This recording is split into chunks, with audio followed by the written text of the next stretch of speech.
No, we're not doing that. Hi everyone, this is an announcement video. I'm here to tell you that I've added more stuff to my Patreon. You may or may not have known that I actually had a Patreon.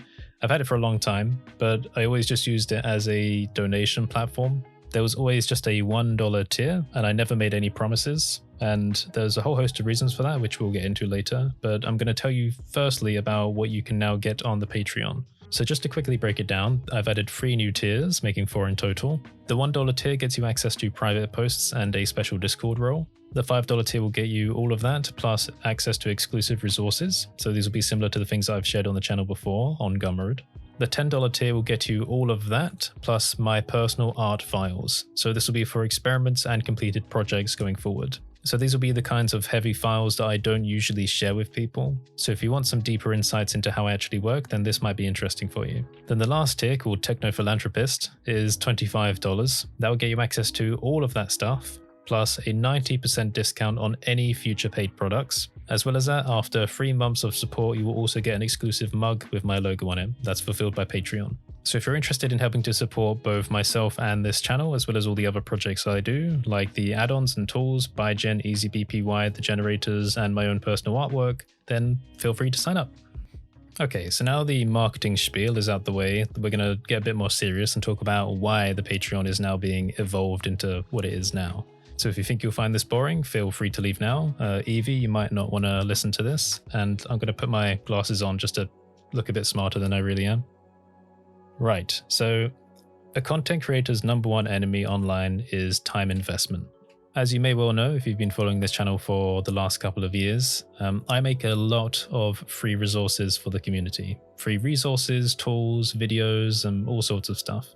But as I'm sure you know, you don't get paid to make free things. Now, of course, there are donations, and you as a community have been amazing with providing donations. It really has been extremely surprising, and you've managed to help keep this channel and all of the projects afloat to a degree that I did not expect. So first of all, thank you very much. But donations can only ever really be considered as complementary sources of income, things that sit on top of a larger, more stable source. It's really not a good idea building an entire business just around donations, which is a shame because a large chunk of my business model is based around donations. But it's definitely not the only source of income, and I've managed to keep this channel and all the projects alive by stringing together different threads of income. So first, the most obvious one is YouTube advertisements. This brings in the smallest amount of income out of any part of the business. It's really unreliable.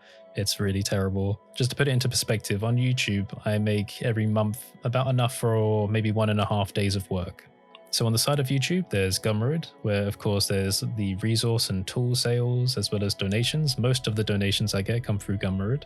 To complement Gumroad, there's other online stores like Blender Market, which is the obvious one for this community. But there's also QBrush and ArtStation, which I've neglected a little bit as well, because they're on the lower side of the download rate. Now these have all been very good. I think on Gumroad alone, we're just about to pass 100,000 transactions, which includes both free and paid downloads. Unfortunately, Gumroad does not give a plaque for 100,000 downloads. I wish they did, because I'm a little way off from 100,000 YouTube subs, and I really want that plaque. So those are direct methods of income. Then there's referred income, so this would fall under the affiliate category. As you know, I do a fair number of videos where I recommend things to people, and in those videos you'll hear me say I've left affiliate links in the description, or something along those lines. There's that keyword affiliate, and what that means is if a sale is made by using the link that I provide, then I get a percentage of the income made on that sale. Now this is extremely common with other YouTubers, especially tech ones who are signed up with Amazon affiliates, where their viewers go through Amazon links and then buy products on there, they then get a cut of the sales. So combining all of these things together, these different threads have created a flow of income that has been sustainable enough for me to keep the channel running and all the projects going. And the rate of growth has been pretty fast over time as well. But there is a downside to this business model, and it's that these sources of income do require a certain amount of active participation. What I mean by that is, if on Gumroad you put out a new product, there's a spike and then it drops quickly. On YouTube, if you put a video out, there's a spike of views and then it drops quickly, unless you get recommended well, if you're lucky. And the same with affiliate sales. If you make a video promoting something and then people buy it, then there's a spike and it drops off. Basically, your success relies on always being on point 100% of the time. And as you can imagine, that creates a lot of anxiety. Because if you want to divert from the norm and experiment with new things, or just make anything that's not clickbait, then you're intentionally shooting yourself in the foot. Now, I've been doing that for the last 2 years, and this has been a major point of focus on the Blender Nest podcast that I'm part of, because every creator navigates this issue in a different way. It's really quite interesting. Because for me, what I try and do is aim to make sure that I'm always hitting within a range of what I would consider to be a minimum yearly wage. If I'm making enough to survive, then I'm happy, and I can keep making content. Other people are different because they try and maximize the amount of income they make all the time. They don't want to make any compromises with eccentricity with their creativity, things that probably won't bring in much money but will still be cool for people. And that's fine because every content creator has to make that choice for themselves. But as you may know, recently I've been doing more long-term, large-scale free projects like ByGen, which has passed I think 30 to 40,000 downloads, and now EasyBPY, which is the module which simplifies using Python for Blender. I'm really happy to work on these projects, but as I said, when you're always trying to make something that's always going to bring in money, you're always weighing up time investments. And suddenly working on free projects that you're not getting paid for always has to fall to a lower priority. That's something that I'm not happy about, because these are projects that I believe in and I think are really good for the community. And I want to focus on making not only these, but more artistic resources as well, because I find them really enjoyable. But because of this constant struggle between trying to keep all the numbers up, basically like spinning plates, and the dichotomy between that and your own emotional satisfaction, it creates a really confusing environment. In the end, you lose confidence in projects. And it's happened a lot where I start making some new artistic resources that I think, oh, this will be really cool for Gumroad, people are going to love it. And then maybe a few days in, I stop and do a much easier video for the week. Now, taking the example of EasyBPY, this is something that I've been working on and off for the last few weeks. At the same time as working on this, these last couple of months have been the most volatile months I think I've ever seen in my time on this YouTube channel. This is in regards to Gumroad income. It will spike up really high and then go down to like 20% of the previous month and then like jump way back up again. It's too unreliable. And with affiliate income, it's gone from being relatively stable to plonk down. So you can imagine that while you're trying to focus on working on this free project, which you think will be good for the community, like chaos is burning behind you. So it's very hard to keep a straight mind and try and reduce anxiety because you're watching all of these numbers flicker about, you're trying to predict what the future will look like, and you can't. So the fear runs through your head, okay, maybe I need to drop some projects, focus on the more reliable kinds of content, the things that people will always be guaranteed to like, maybe go into clickbait, maybe accept some more sponsorships and stuff like that. That option is always there if things don't go an ideal way.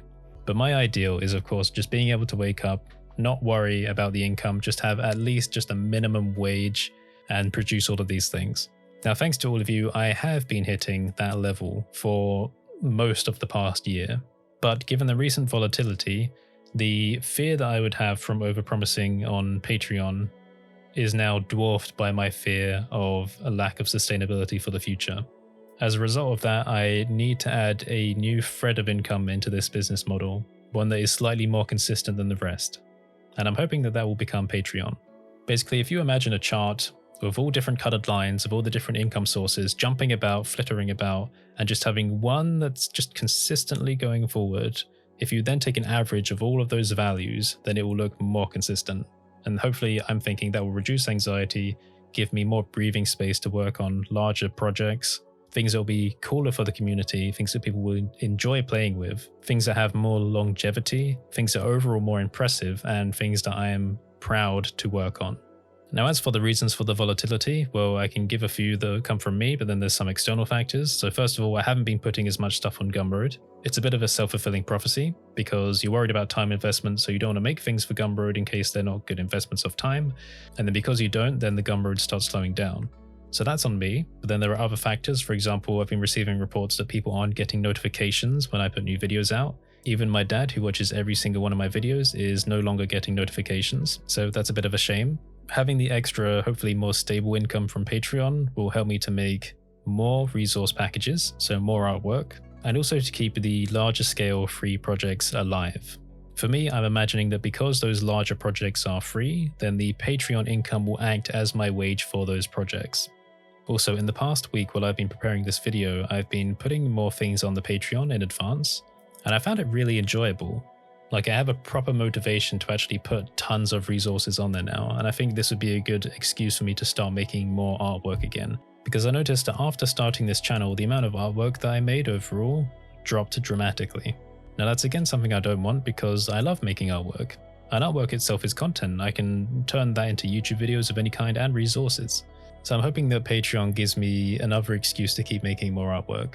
Now I'm well prepared for this video to go out and for no one to sign up. At the end of the day, that's part of this whole time investment gig. I only spent a week working on I only spent 1 week preparing this extra content and this video, so if this week is a failure, then that's fine. We'll move on to something different for the next week.